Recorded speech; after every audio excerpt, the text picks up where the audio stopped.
ప్రతి జనరేషన్కి ఒక హీరో ఉంటారు, కానీ కొన్ని జనరేషన్స్నే ఇన్స్పైర్ చేసిన కొంతమంది హీరోల్లో టాప్ లిస్ట్లో ఉండేది మెగాస్టార్ చిరంజీవి గారు. ఒక సాధారణ బ్యాక్గ్రౌండ్ నుంచి ఇండస్ట్రీలో టాప్ పొజిషన్ని ఎక్వైర్ చేయడం అంత ఈజీ కాదు.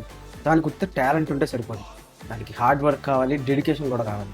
అన్నిటికన్నా ఒక బలమైన డిసిప్లిన్ కావాలి. కొంతమంది డాన్సులు బాగా చేయొచ్చు, కొంతమంది యాక్టింగ్ బాగా చేయొచ్చు, కొంతమంది ఫైట్స్ బాగా చేయొచ్చు, కానీ megastar Chiranjeevi is an all rounder. కొంతమంది అంటూ ఉంటారు megastar Chiranjeevi is a mix of Rajinikanth and Kamal Haasan అని చెప్పి. That is absolutely correct. ఇటు కమల్ హాసన్ లాగా పూర్తి భిన్నమైన యాక్టింగ్ ని చేయాలన్నా మెగాస్టారే గుర్తొస్తారు. ఇటు రజనీకాంత్ లాగా సూపర్ స్టైలిష్ స్వాగ్ చూపించాలన్నా మనకి చిరంజీవి గారే గుర్తొస్తారు. ఒక ఇంద్ర, ఒక అంజి, ఒక శంకర్ దాదా ఎంబీబీఎస్, ఒక ఠాగూర్, ఒక స్టాలిన్, ఒక జై చిరంజీవి, ఇలా ఎన్నో సినిమాలు మనం సీడీలు ఎరిగిపోయేదాకా చూసుంటాం.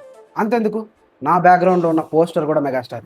ఆయన ఇప్పటికీ మెగాస్టార్లో ఎందుకున్నాడు అంటే ఆయన సక్సెస్ వచ్చినప్పుడు పొంగిపోలేదు, ఫెయిల్యూర్స్ వచ్చినప్పుడు కుంగిపోలేదు.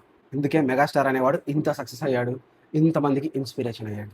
ఈ మధ్య గమనిస్తున్నాడు, చాలా మంది చిరంజీవి గారిని ట్రోల్ చేస్తున్నారు. ఆయన మీద ట్రోల్స్ ఎన్నైనా రావచ్చు, అంతెందుకు నేను కూడా ట్రోల్ చేసి ఉండొచ్చు. బట్ మెగాస్టార్ అనేవాడు ఇక్కడేసిన ముద్ర ఎప్పటికీ చెరిగిపోదు.